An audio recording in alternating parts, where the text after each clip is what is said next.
Hello बच्चों, क्या हाल चाल है। सब बढ़िया। चलो, आज हम लोग देखेंगे लेक्चर नंबर 9, है ना। और हम लोग सॉल्व कर रहे हैं इलेक्ट्रिसिटी का, है ना, एनसीईआरटी का सारा प्रॉब्लम। और आज हमारा होगा लेक्चर नंबर 9। ऑलरेडी देखिए इसमें हम, है ना, यहाँ पर जो आपको स्क्रीन पर दिख रहा होगा, ऑलरेडी 10 नंबर क्वेश्चन तक हम सॉल्यूशन इसका कर चुके थे। चलिए आज हम लोग 11 से देख रहे हैं। ठीक है, देखो 11th नंबर क्वेश्चन कहता है विच among iron and mercury is a better conductor. कौन सा बेटर कंडक्टर है। अच्छा, कंडक्टर कौन बेटर है, इसका मतलब होगा है कि रेजिस्टेंस किसका कम है। जिसका रेजिस्टेंस कम होगा वो समझ लो कि कंडक्टर बहुत अच्छा होगा। तो यहाँ पर देखो, एक तो हो गया आयरन और एक हो गया हमारा मरकरी, ये दो दे दिया है। ठीक है, अब यहाँ बोलता है सेकेंड नंबर क्वेश्चन है इसी में, which material is the best conductor. देखो यहाँ पर आप रजिस्टिविटी आयरन का देखते हो तो 10 इंटू 10⁻⁻8 है। मरकरी का 94 इंटू 10⁻⁻8 है। तो देखिए इन दोनों में किसका किसका अब देखते हैं रेजिस्टेंस कम है। तो रेजिस्टेंस आयरन का कम है, यहाँ 10 है, यहाँ 94 है ना, यहाँ तो बाकी दोनों का इक्वल है। तो हम देखते हैं रेजिस्टेंस आयरन का कम है, तो ऐसे में हम कह सकते हैं यानी रजिस्टिविटी आयरन का कम है, इसका मतलब है कंडक्टर तो वो उतना अच्छा है माना जाएगा। इसलिए हम कह सकते हैं कि iron is a better conductor. Iron is a better conductor than mercury, mercury से अच्छा है। क्यों? क्योंकि रजिस्टिविटी है ना आयरन का कम है मरकरी से। सेकेंड नंबर क्वेश्चन, ये तो आप जानते ही होंगे कि सिल्वर जो होता है ना, सिल्वर है ना, वो सबसे अच्छा कंडक्टर होता है। क्यों? क्योंकि इसकी रजिस्टिविटी सबसे कम होती है। तो याद रख लीजिए सिल्वर। चलिए नेक्स्ट क्वेश्चन देखते हैं। कहता है ड्रॉ ए, है ना, schematic diagram of A circuit consisting of A battery. एक बैटरी लगा दीजिए और 3 सेल्स 2 वोल्ट ईच, है ना, 3 cells 2 volt each and a 5 ohm resistors, 8 ohm resistors and 12 ohm registers.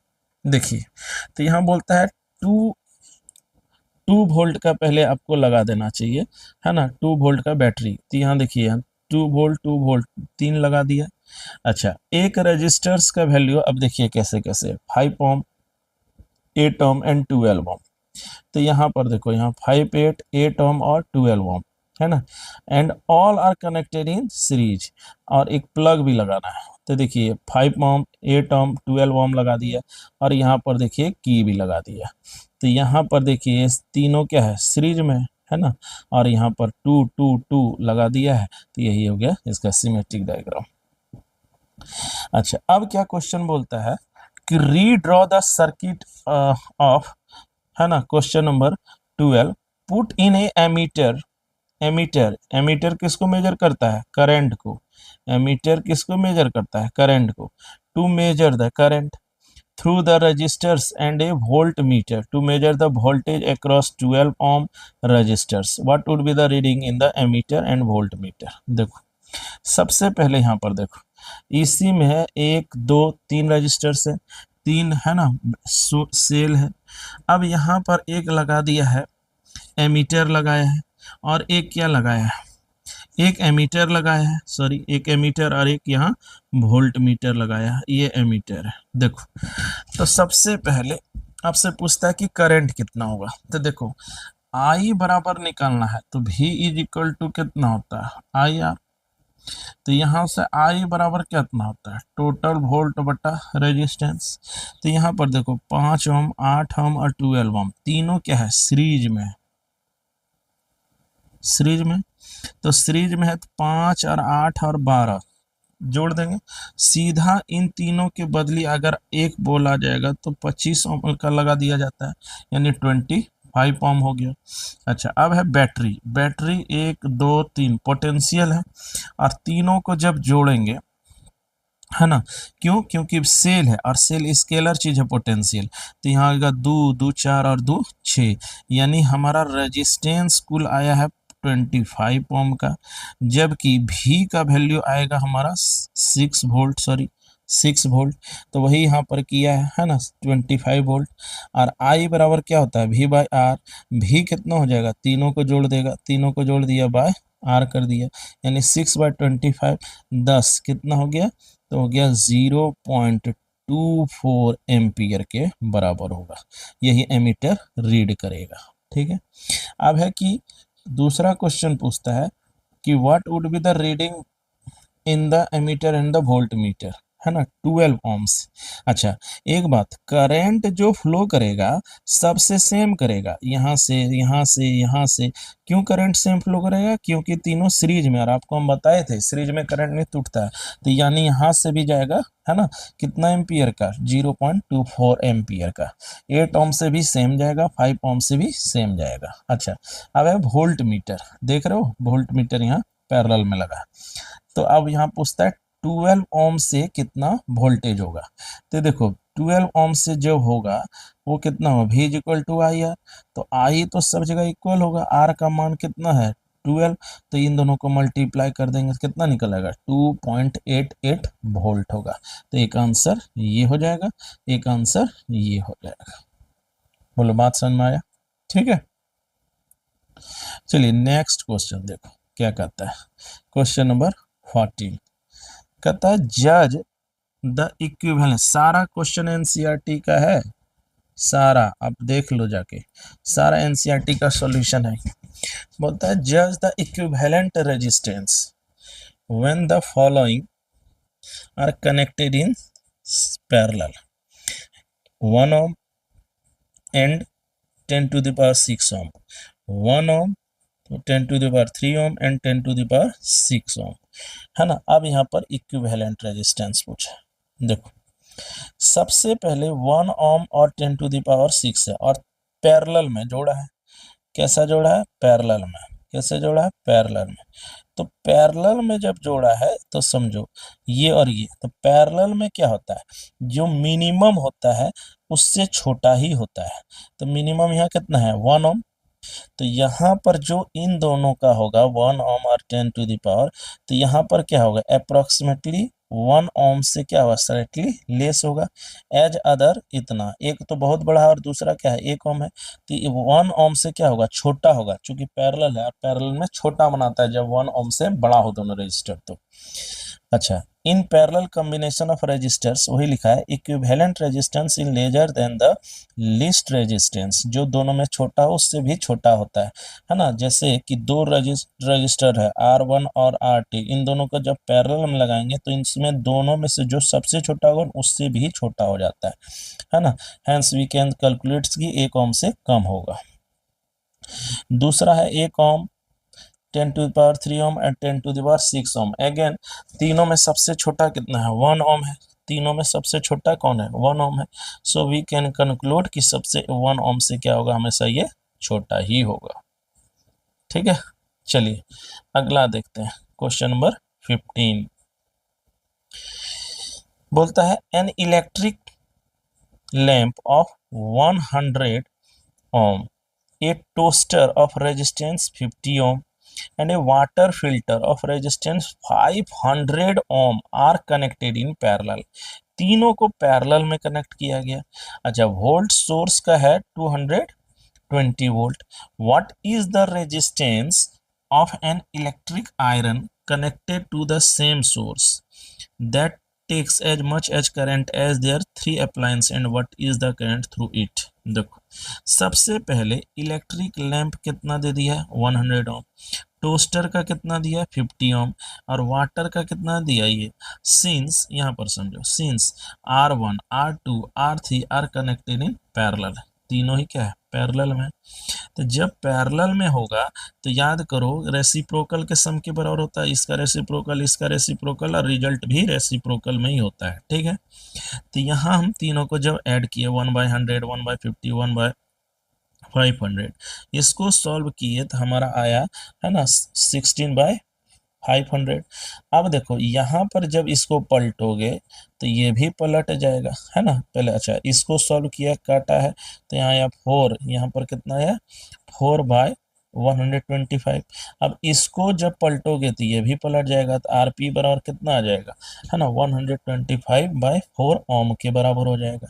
ठीक है, अब है कि ये टोटल निकल गया। अब कहता है कि करंट तब कितना होगा, यहाँ पर आओ, तो यहाँ पर जो करंट होगा वो करंट थ्रू 3 अप्लायंसेस, आई बराबर कितना होगा, V बाय आर होगा।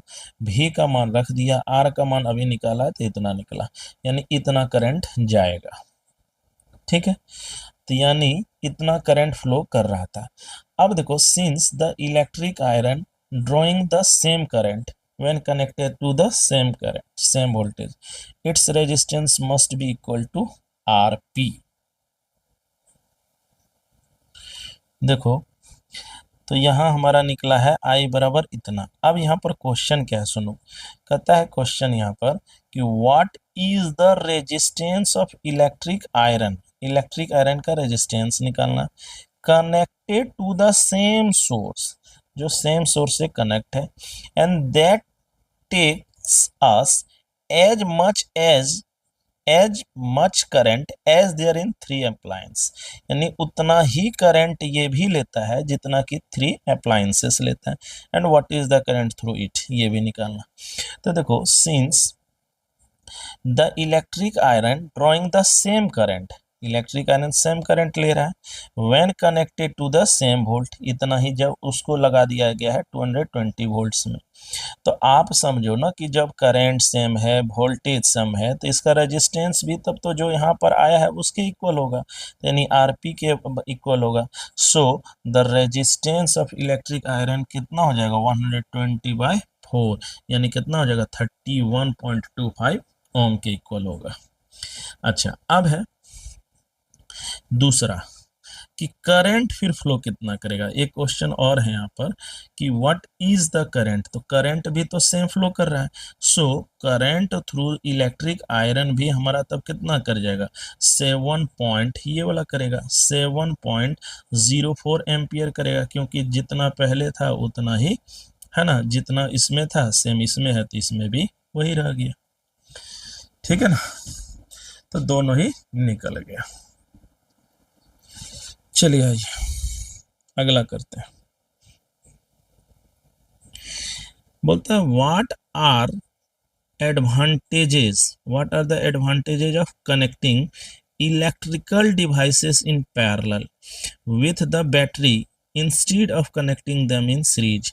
पैरेलल में जोड़ना क्यों ज्यादा फायदेमंद है, ये क्वेश्चन है, सीरीज की अपेक्षा। नंबर 1, सबसे पहले तो ये जान लो कि आप जब कोई चीज को पैरेलल में लगाते हैं ना, है ना, पैरेलल में, तो देखिए सबसे पहले क्या फायदा होगा, चलिए इसी फिगर से आप समझिए। देखिए पहला फायदा क्या होगा, ये R1 है, ये मान लो R2 है, ये R3। सबसे पहला फायदा क्या होगा, देखो आप जैसे यहाँ से करंट गया, ये करंट यहाँ, ये करंट यहाँ, यानी करंट ब्रेक कर गया। तो सबसे पहला फायदा क्या होता है कि अगर मान लीजिए इस अप्लायंस को आप बंद रखें तो भी ये दोनों ऑपरेशनल आप रख सकते हैं। मतलब घर में अगर फैन बंद भी है तो ट्यूब जला सकते हैं ना, फ्रिज चला सकते हैं, ये पहला फायदा है पैरेलल में। जबकि अगर यही चीज लगा देते हैं आप सीरीज में, यही चीज सीरीज में लग जाता है, तो एक अगर बंद कर देते हैं ना, सबको बंद करना पड़ता है। तो ये एक सबसे पहला एडवांटेज तो पैरेलल होने का ही है कि पैरेलल में अगर एक बंद भी कर दें तो दूसरा चलेगा। नंबर 2 कि ओवरऑल रेजिस्टेंस भी जो होता है ना पैरेलल में कम होता है एज कम्पेयर टू सीरीज में। सीरीज में तो चूंकि ऐड हो जाता है तो रेजिस्टेंस ज्यादा होता है, पैरेलल में रेजिस्टेंस कम हो जाता है ना। तो आप समझिए, रेजिस्टेंस सीरीज में, रेजिस्टेंस पैरेलल में, तो आप जान लीजिए कि रेजिस्टेंस आपको सीरीज में ज़्यादा दिखेगा। तो हम क्यों चाहेंगे कि घर में रेजिस्टेंस ज़्यादा हो, हम तो करंट बचाना चाहते हैं, इसलिए पैरेलल में रेजिस्टेंस कम है, तो ये भी एक फ़ायदा है। तो यही चीज़ यहाँ है। बोलिए, in case of devices in parallel if one device gets damaged और ओपनड, ये खराब हो जाए या ओपन रखे हैं, ऑन नहीं किए हैं, ऑल अदर विल वर्क, है ना, all other will work as the whole circuit doesn't break. एक बंद भी रख देंगे तो दूसरा चलेगा। This is not so with the device connected in series, लेकिन सीरीज में ये चीज नहीं हो सकता है, because when one device fails the other breaks. अगर एक वर्क नहीं किया इसमें तो सारा फेल कर जाएगा, इसलिए सीरीज में नहीं लगाना चाहिए। नंबर 2 ये भी आपको हम बताएं ना कि रेजिस्टेंस सीरीज में जान लीजिए, है ना, रेजिस्टेंस पैरेलल में क्या होता है, कम होता है। कम रेजिस्टेंस क्या होता है पैरेलल में, पैरेलल में रेजिस्टेंस कम होता है, और सीरीज में ना, यहाँ सीरीज में ये ज़्यादा होता है, रेजिस्टेंस क्या होता है, ज़्यादा। इसीलिए हमको पैरेलल में सारा घर में अपना सर्किट तैयार करवाना चाहिए। चलिए क्वेश्चन नंबर 17 देखते हैं। अगर कुछ नहीं समझ आया तो कमेंट करना, आपको हम पूरा समझा देंगे। क्वेश्चन नंबर 17 बोलता है, how can 3 resistors of 2 ohm, 3 ohm and 6 ohm can be connected to give a total resistance 4 ohm and 1 ohm। पहला बात देखो, 2, 3 और 6, है ना, तीनों को कैसे कनेक्ट करें कि 4 ohm बन जाए और 1 ohm बन जाए। सबसे पहले ये बात समझो आप कि देखो 2 3 से बड़ा है 4 और 6 से फिर छोटा भी है, जबकि 2 3 और 6 तीनों से क्या है, ये छोटा है तीनों से। इससे क्या आइडिया लगता है, to get a total of 4 ohm from resistors of 2 ohm 3 ohm the resistors are joined as below. सबसे पहले समझो, देखिए आपको 2 3 ohm से बड़ा बनाना है, 2 3 ohm से क्या करना है, बड़ा भी बनाना है, और 6 से फिर छोटा भी रखना है। तो देखिए आप ना एक काम कर सकते हैं, 3 ohm और 6 ohm इन दोनों को पैरेलल में कर दीजिए।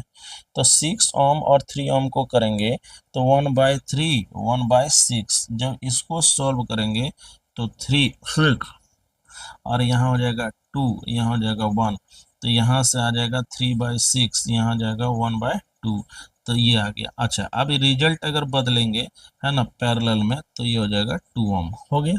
तो यहाँ से 2 ohm, और ये दोनों के बदले आया आप कितना, 2 ohm, और यहाँ है 2 ohm, यानी 2 2 कितना हो जाएगा, 4 ohm, तो यहाँ से हो जाएगा 4 ohm। तो याद रखना, जो दो बिगर है, जैसे 3 और 6 बिगर है, इन दोनों को पैरेलल लगाओ।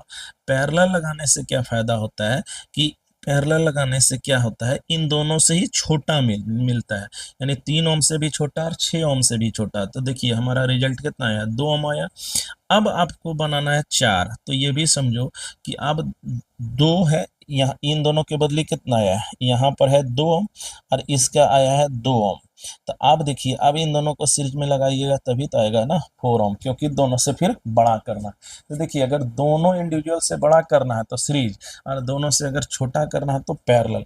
तो बड़ा बड़ा बड़ा बना के छोटा बना लिया था, और छोटा फिर इससे जोड़ लेंगे, 3 ओम से भी छोटा आया तो 2 ओम आया, इन दोनों के बदले और 2 2 4 आया। चलिए अगला देखते हैं। अब यहाँ कहता है कि 1 ओम बनाइए। द रेजिस्टर्स, है ना, the resistors having resistance 3 ohm 6 ohm are connected in parallel. This combination gives how much, 2 ohm देगा, और फिर यहाँ सीरीज में जोड़ दिया तो यहाँ 4 ohm देगा। अब देखिए question number B, to get a resistance 1 ohm from the figures 2 ohm 3 ohm 6 ohm are joined below. देखिए तीनों से छोटा, है ना, इससे भी छोटा, इससे भी छोटा, इससे भी, तो इसका मतलब छोटा करना है तो पैरेलल में जोड़ दो भाई। तो जब तीनों को पैरेलल पर यहाँ जोड़ा गया 1/2 1/3 1/6, इसको सॉल्व करने पर आया है 1, तो यहाँ इसको पलटो तो ये भी आ जाएगा 1। तो यानी तीनों को इसमें सीरीज में जोड़ना, पैरेलल में जोड़ देना चाहिए। तो छोटा करना है पैरेलल, सीरीज में जोड़ना है, जोड़ने से और वो बड़ा हो जाता है। ठीक है, चलिए क्वेश्चन नंबर 18। अच्छा क्वेश्चन था 17, है ना, है ना, कम से कम ए नंबर क्वेश्चन ज़्यादा अच्छा है कि, है ना, 2 ओम 3 ओम और 6 ओम। तो देखिए आपको बनाना कितना, 4 ओम। तो 3 ओम और 6 ओम को अगर आप जोड़ेंगे ना तो आ जाएगा 2 ओम, क्योंकि दोनों से छोटा होगा 2 ओम, और यहाँ पर है 2 ओम, तो दोनों सीरीज में जोड़ दिया है तो यहाँ पर 4 ओम ले आया। चलिए क्वेश्चन नंबर 18 बोलता है व्हाट इज द हाईएस्ट, दो क्वेश्चन है, व्हाट इज द हाईएस्ट, है ना, second the lowest total resistance that can be secured by the combination of 4 coils of resistance 4 8 12 and 24। सबसे बड़ा कहता है व्हाट इज द हाईएस्ट, सबसे पहला कि सबसे बड़ा, है ना, to the lowest total resistance that can be secured by the combination of 4 coils of resistance 4 ohm 8 ohm 12 ohm, इतना से। The highest resistance is secured when all the resistors are connected in series. अगर series में जोड़ देंगे आप तो highest मिलेगा, है ना। सीरीज में तो और रेजिस्टेंस को बढ़ा देता है। तो यहाँ पर हो गया 4 ओम, 8 ओम, 12 ओम, इतना टोटल जोड़ने पर आता है 48 ओम। तो ये एक आंसर हो सकता है ना, जब बढ़ाना था। सेकेंड, अच्छा लोवेस्ट करना है तो लोवेस्ट करने के लिए सबको पैरेलल जोड़ दिया जाता है। सीधी सी बात हम बता रहे हैं, अगर बढ़ाना है तो सीरीज, घटाना है तो पैरेलल। तो यहाँ पर हम पैरेलल यहाँ पर जोड़ दिए रेसिप्रोकल करके। तो यहाँ पर आया हमारा कितना 1/2। अब यहाँ पर लौट दो तो आया कितना 2 ओम। ये हो गया हमारा आंसर।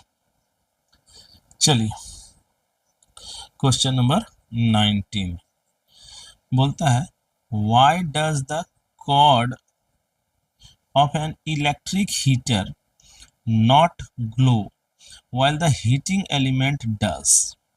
बोलता है कि इलेक्ट्रिक हीटर का कॉर्ड जो होता है ना वो ग्लो नहीं करता है, जबकि उसका हीटिंग एलिमेंट ग्लो करता है। देखे होंगे आप, कॉर्ड सही में ग्लो नहीं करता है जबकि हीटिंग एलिमेंट करता है। समझो, सबसे पहले the cord of an electric heater is made of thick copper का बना होता है, कॉपर वायर का। As and has much lower resistance. तो कॉपर का रेजिस्टेंस कंपेरेटिवली कम रेजिस्टेंस होता है then the heating element. Copper का, है ना, रेजिस्टेंस कम होता है जिसके कारण वो हीट आसानी से पास कर देता है ना, इसलिए वो ज़्यादा हीट भी नहीं होता है ना। करंट को पास कर देगा तो हीट कहाँ से होगा, इसलिए वो ग्लो नहीं करता है। तो for the same current flowing through the cord and the element, heat produced in the element is much more than that produced in the cord. देखिए, जब कोड का जो कि कॉपर का बना होता है, कॉपर का रेजिस्टेंस कम होता है, कॉपर का रेजिस्टेंस कम होता है ना, जबकि एलिमेंट जो होता है इसका रेजिस्टेंस क्या होता है, ज़्यादा होता है। ऐसे में क्या होता है कि रेजिस्टेंस चूंकि ज़्यादा है तो यहाँ ग्लो करेगा, इसलिए एलिमेंट ग्लो करता है, जबकि कॉपर ग्लो नहीं करता है। As a result the element becomes very hot and सोज एंड, है ना, that becomes very hot and glows, और वो क्या कर जाता है, ग्लो। देखिए, रेजिस्टेंस कम होगा तो ग्लो नहीं करेगा, रेजिस्टेंस ज़्यादा होगा तो ग्लो करेगा। कॉर्ड कॉपर का होता है, इसका रेजिस्टेंस कम होता है इसलिए ग्लो नहीं करता है, जबकि एलिमेंट, है ना, जो हीटर का होता है ना, वो बहुत हाई रेजिस्टिव होता है, नाइक्रोम तार का बना होता है, इसलिए वो ग्लो करने लगता है। Whereas the cord doesn't become hot so it does not glow, इसलिए वो ग्लो नहीं करता है। चलिए आज का लास्ट क्वेश्चन देखते हैं, है ना। सारा एनसीईआरटी का है सॉल्यूशन। चैनल से जुड़ो, लाइक करो और एक एक सॉल्यूशन को समझो। देखो, बोलता है compute the heat generated while transferring 96,000 coulomb of charge in 1 hour through a potential of difference। सबसे पहले क्या क्या दिया है, सबसे पहले आप समझो, क्यू दे दिया, आपको हीट निकालना, क्या निकालना, हीट। और एच बराबर क्या होता है, तो आई स्क्वायर आर टी, याद करो ये फॉर्मूला। तो यहाँ पर 1 1 2 3 4, है ना, इसका यूज भी कर सकते हैं। अच्छा, यहाँ से भी सॉल्व किए थे तो आया था VIT भी एक इसका फॉर्मूला आया था। देखिए, ये भी होता है, ये भी होता है। चलिए आइए यहाँ पर, सबसे पहले क्या दिया है, क्यू दे दिया 96,000 कूलम, टाइम है 1 आवर दे दिया है, पोटेंशियल कितना है 50 वोल्ट। अब हीट बराबर होता है VIT, यहाँ के 1 2 3 4, अब यहाँ पर VIT। अच्छा, अब यहाँ पर समझो VIT, अब यहाँ पर हम क्या देखते हैं कि Q के जगह पर क्या होता है IT, तो यहाँ पर क्या हो गया VQ। अब यहाँ पर रख दिया 96,000 कूलम, और यहाँ पर वोल्ट का वैल्यू कितना है 50 वोल्ट। इन दोनों को सॉल्व किया तो कितना आया 4.8 इंटू 10⁶ जूल के बराबर हुआ, है ना। तो इसी फॉर्मूला से निकाला है। यहाँ पर देखिए, है ना, करंट दे ही दिया था, घंटा आवर दे ही, है ना, टाइम दे ही दिया है, टाइम यहाँ पर क्या किया है 1 आवर दे ही दिया है, भी दे दिया है। तो एच बराबर वी आई टी, और आई टी के जगह पर आराम से लिखा जा सकता है क्यू, तो भी क्यू। अब यहाँ पर यहाँ एच भी का मान दे दिया, क्यू का मान यहाँ पर क्यू का मान यहाँ पर कितना है, क्यू का 96,000 है, भी का मान 50 वोल्ट है। इसको सॉल्व किया है तो 4.8 10⁶ जूल आया है। चलिए उम्मीद करते हैं सारा सॉल्यूशन आपको समझ में आ गया होगा। अगर कोई दिक्कत है, अगर फिर भी कुछ नहीं समझ में आ रहा तो कमेंट करना, हम पूरा सॉल्यूशन आपको करा देंगे। चलिए मिलते हैं। जय हिंद, जय भारत।